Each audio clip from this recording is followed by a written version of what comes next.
महाराष्ट्र की सियासत फिर गर्मा गई है। महाराष्ट्र में शरद पवार और अजित पवार दोनों फिर एक साथ आ सकते हैं, इसे लेकर कयास तेज हो गए हैं।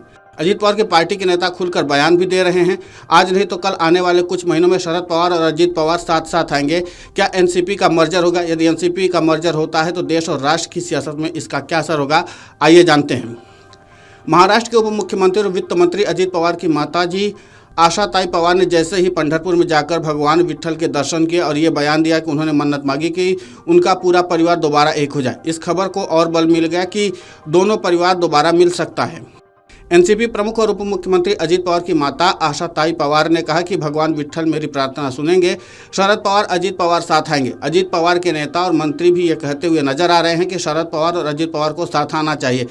अजित पवार के नेता एनसीपी के मर्जर की मांग करें, लेकिन शरद पवार के नेता खुलकर अभी इस पर बोलने से बच रहे हैं। वो भी इतना कह रहे हैं कि 8 और 9 जनवरी को शरद पवार की पार्टी की बैठक है, उसके बाद ही कुछ कहा जा सकता है। एनसीपी नेता और सांसद प्रफुल्ल पटेल ने कहा कि शरद पवार हमारे लिए हमेशा से देवता की तरह हैं। भले हमारे राजनीतिक रास्ते अलग हों, पर उनके प्रति हमें सम्मान है और आगे भी रहेगा। दोनों साथ आते हैं या परिवार साथ साथ आए तो हमें खुशी ही होगी, ये अच्छी बात है। मैं भी पवार परिवार का एक हिस्सा ही हूँ, इसलिए ये सब एक होंगे तो मुझे खुशी ही होगी। वहीं शरद पवार की पार्टी के प्रवक्ता महेश तापसे ने कहा कि अभी मर्जर की बातें जल्दबाजी होंगी।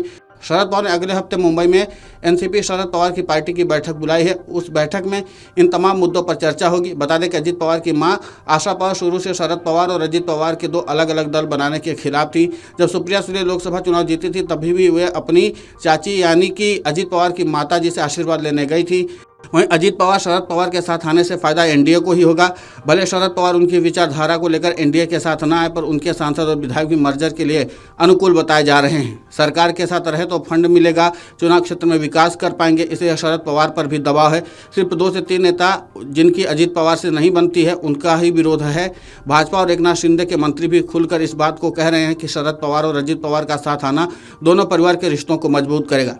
शिंदे के मंत्री भरत गोगावले तो यहाँ तक कह रहे हैं कि राजनीति और क्रिकेट में कुछ भी संभव है। शरद पवार के आने से मजबूत होंगे।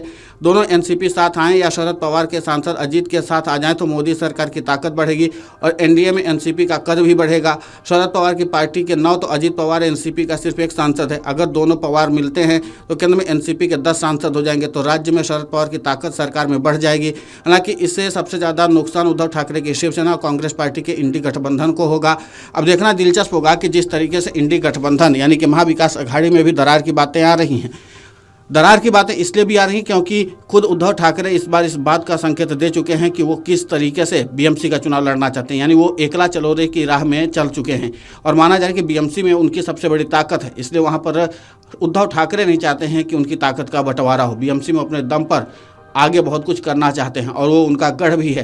तो माना जा रहा है कि इस बार महाविकास अघाड़ी के जो राजनीतिक दल हैं 2 अलग अलग धारा पकड़ सकते हैं। उद्धव ठाकरे जहां बीएमसी के चुनाव में अकेले चुनावी मैदान में उतरना चाहते हैं, वहीं अब माना जा रहा है कि शरद पवार फिर से अगर अजित पवार के साथ मिल जाते हैं तो जाहिर सी बात है कि महाविकास अघाड़ी में अकेले बचेगी कांग्रेस पार्टी और कांग्रेस पार्टी अपने आप अलग हो ही जाएगी। तो फिर महाराष्ट्र में कांग्रेस और उद्धव ठाकरे की शक्ति थोड़ी सी कमजोर जरूर हो सकती है, लेकिन सामंजस्य बैठाने की ज़रूरत होगी। अब इसके बाद महाराष्ट्र की राजनीति किस करवट पर बैठती है ये कह पाना मुश्किल है, क्योंकि महाराष्ट्र की राजनीति की दशा और दिशा बदलती रहती है।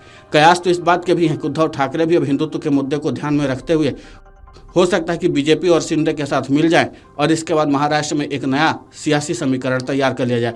लेकिन ये सब कुछ कयासों का बाजार है। हकीकत तो यह है कि जब राजनेता अपने तरफ से फैसला लेंगे तभी कुछ कह पाना सही भी होगा। Video desk amarujala.com। अगर आप ये वीडियो YouTube पर देख रहे हैं तो हमारे चैनल को सब्सक्राइब कर बेल आइकन दबाएं और Facebook पर देख रहे हैं तो हमारे पेज को लाइक करें। 8 मिलियन प्लस सब्सक्राइबर, आपके इस भरोसे के लिए बहुत धन्यवाद।